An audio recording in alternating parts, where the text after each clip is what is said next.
Hi, I'm Johnny Strider.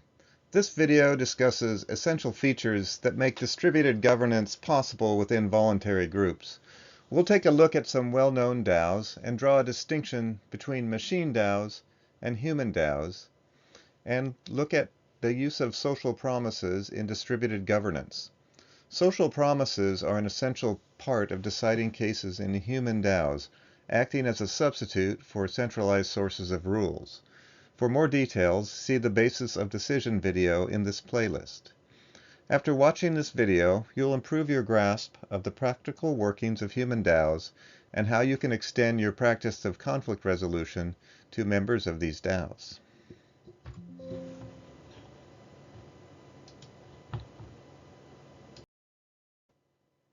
Let's start by taking a look at some of the biggest DAOs out there and their governance models. There's MakerDAO, a decentralized lending platform with a stablecoin called DAI. It uses token-based majority voting to settle decisions around protocol design. Anyone holding tokens can make design proposals. And then there's Aave, a decentralized lending and borrowing platform using a similar governance model. CurveDAO provides a decentralized exchange for stablecoins and uses a governance model that also is based on token-based voting regarding protocol designs, with design proposals open to token holders. Compound is a decentralized lending and borrowing platform. Again, the same basic governance model. And there's Uniswap, a decentralized exchange for cryptocurrencies. All of these billion-dollar DAOs have implemented token-based voting for protocol design, with proposals open to token holders in general. It doesn't really matter which machine DAO you talk about, even the most innovative ones.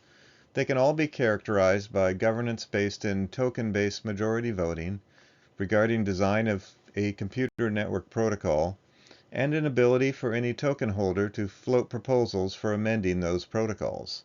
I'm not saying that the details of these DAOs governance methods don't matter. They absolutely do, and there's some differences between these different DAOs, and there's lots of different approaches out there. But what I am saying is simply that machine DAO governance is all characterized by direct token-based democracy, and the subject of that democracy is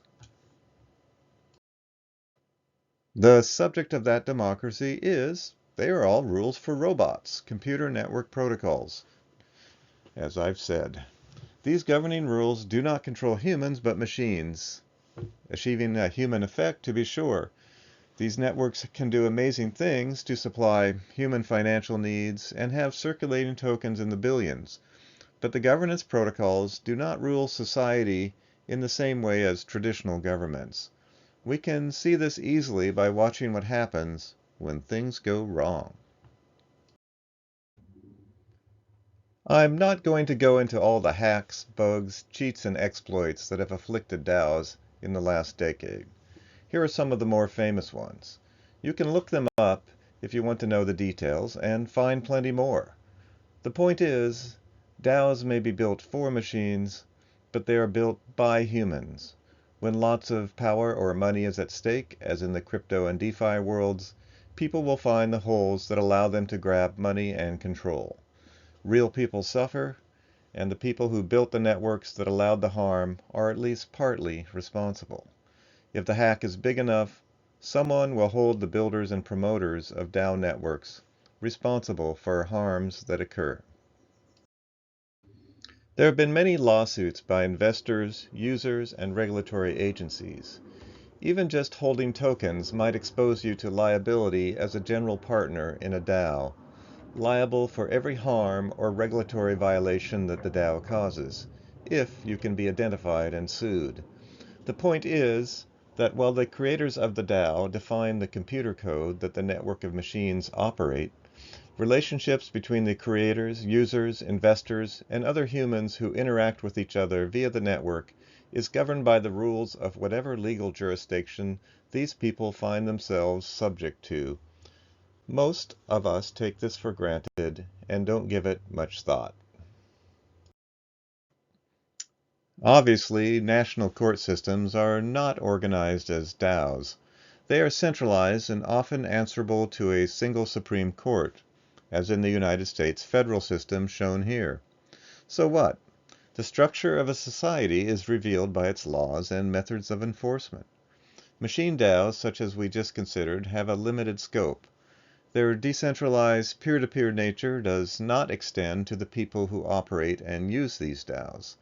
When things go wrong, the people must settle their differences in court. That court will apply rules that the people involved did not create or consent to, and in many times are only dimly aware of. In this sense, the humans that created the machine DAO have not created a DAO to govern their own conduct and relations. A human DAO is a much more ambitious goal. What makes a human DAO? Just like in peer-to-peer machine DAOs, in a human DAO everyone is their own ruler, subject to ground rules that are laid out in the DAO's shareholder agreements. What sorts of rules? Basically, personal pledges to act honorably and without hypocrisy, and to follow a principle-based alternative dispute resolution process, and some sort of democratic process for collective decisions based on an earned equity share.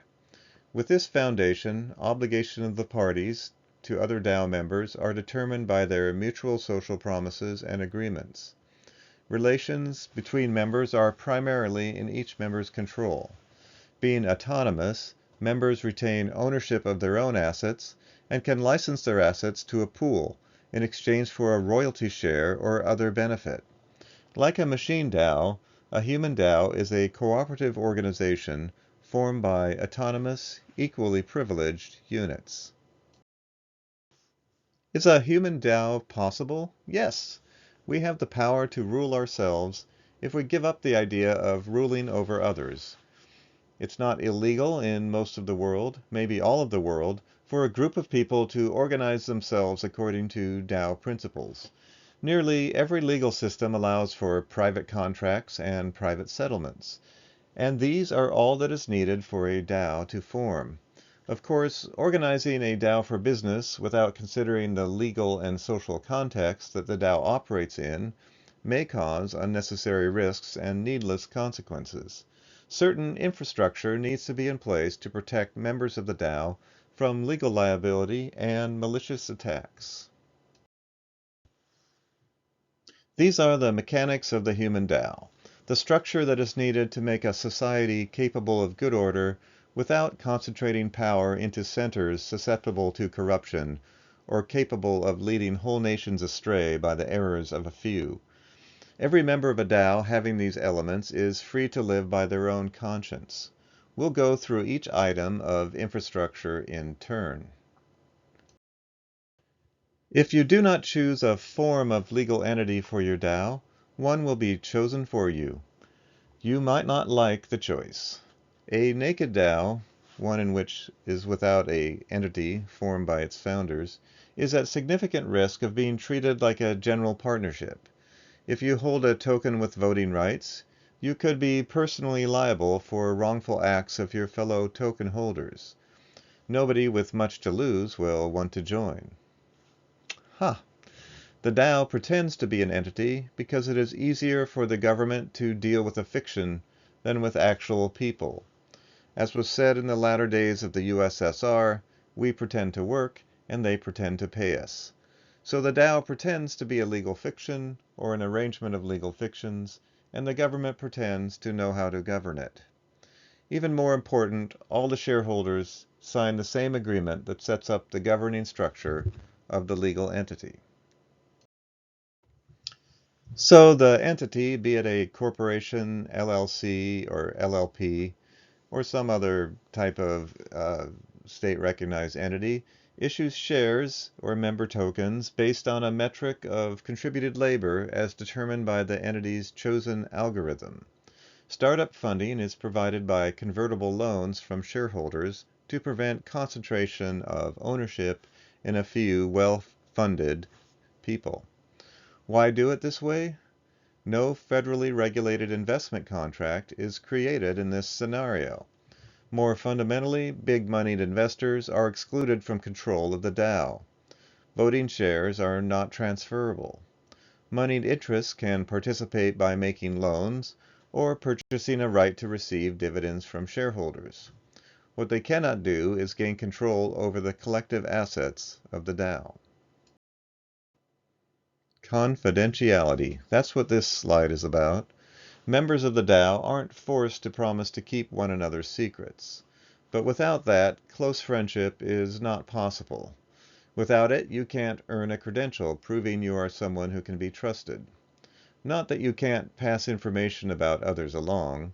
You just take responsibility for malice, lapses in judgment, and negligence if you fail to keep confidential what you should not spread around. Do you need to sign an agreement? You've got to have some way to let others know you can be trusted not to betray their trust. So you make a social promise to your fellow DAO members to not betray their trust or secrets. They have a right to complain if you do betray them using the DAO's ADR process.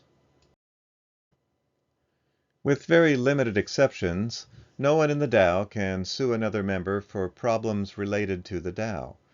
Everybody signs an ADR, which sets out a process for gradually escalating and resolving issues. A lot of different processes are possible, and it's a fertile area for innovation. The need for alternative dispute resolution in DAOs fuels the needs for neutrals who understand the unique characteristics and operating principles that make the human DAO work. An ADR is not optional for a human DAO. Without an ADR, the only way to resolve issues and hold people responsible, short of illegal acts, is to sue in court.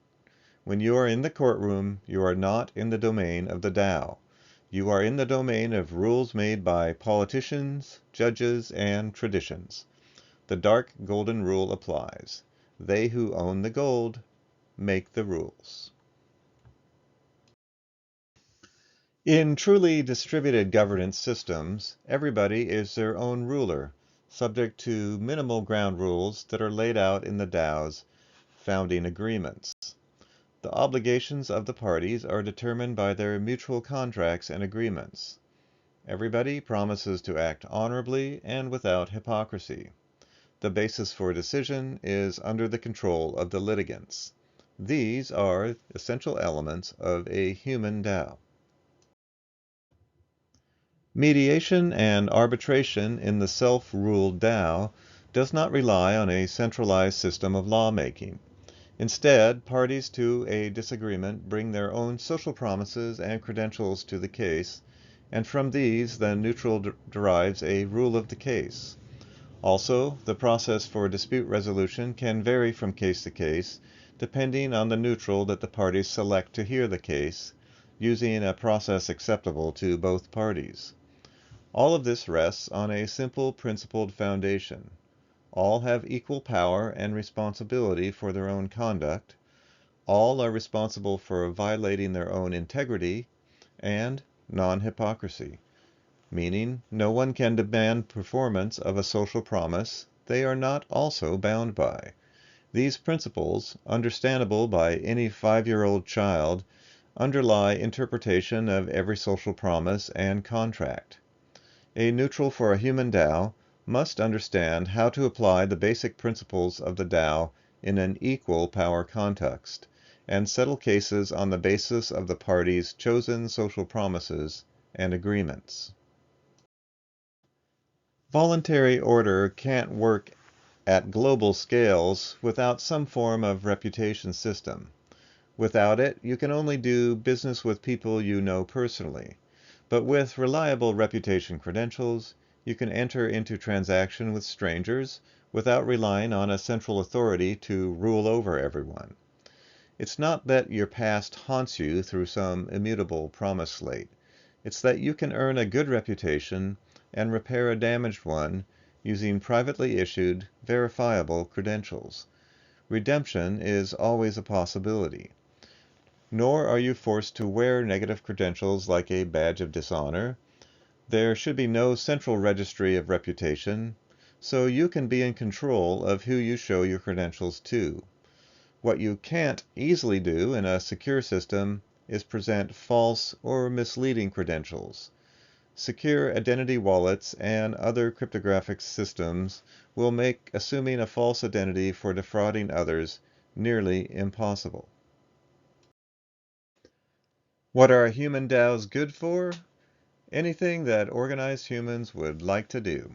For example, private and semi-private license pools for sharing any kind of resource subject to defined terms and conditions are a great use of human DAOs. The resource can be tangible or intangible. Nearly any business can be run as a license pool by its shareholders. Businesses for income or other benefits owned entirely by members of the DAO who work for them. These businesses can serve DAO members or the general public or both. Businesses that are not critical to health of the DAO can be spun out and sold to members of the general public. Businesses can be run for general social welfare without seeking profit. There could be educational institutions, manufacturers, skill guilds, anything imaginable. First, there are personal secure credentials. These Web 5 credentials will be more secure than a passport, but can be issued by anyone. You can collect them like NFTs. Once you have them, you own them. There will be more opportunities for curated feedback connected to these credentials. Processes for feedback are sophisticated and reciprocal. Neutrals play a critical role in curating and certifying this feedback. Civil institutions like property, marriage, and partnership can be reimagined in better and safer ways. Nobody but neutrals can hear the disputes that will arise. Cryptography will be essential for maintaining privacy, safety, and security. Web 3 will provide a secure, community-operated ledger for authenticating private credentials, and Web 5 will provide a durable electronic personal credential. DAOs can be practiced locally between friends without electronic records or digital communications. But robust electronic credentials will enable high-trust communities to expand beyond small groups of friends and diffuse throughout the world where they cannot be numbered, surveilled, or easily attacked. Even the state can be a tool for the DAO. The DAO can use corporate law to shield DAO members from liability for actions of other DAO members. More fundamentally, the DAO leaves all coercive tools, like arrests, prisons, batons, and guns, to the state, leaving it free to focus on peaceful and voluntary means for human cooperation. The DAO doesn't challenge the state's monopoly on the use of force. On the contrary, when the DAO is big enough, it can use its information and social promising tools to reform the state, reduce corruption, and minimize the use of force. When you take on the duties of a neutral, you become a peacemaker for members of a human DAO, which is a form of trust organization comparable to a family, a partnership, a congregation, or a private club. Of course, neutral arbitration is not new. Principle-based arbitration for DAO members using independent neutrals is newer than the GNU General Public License, but it rests on ancient human traditions of peacemaking that may be as old as Nus, the animal that lives in Africa. A quick plug for my book, Blockchain Faith, available from booksellers globally. If you're interested in the logic and possibilities of governance by social promises, check it out. You can follow my writings at eggseedpress.com and sign up for the collaborative writing projects. They're organized as Human DAOs. Thanks for watching. If you've enjoyed this video and would like to see more like it, provide your feedback by liking, subscribing, and commenting below. This helps others find the video and supports the educational programs of the uRULEu Institute. All the opinions expressed in this video are entirely my own, and no legal advice is intended or provided. Thanks again, and peace be with you.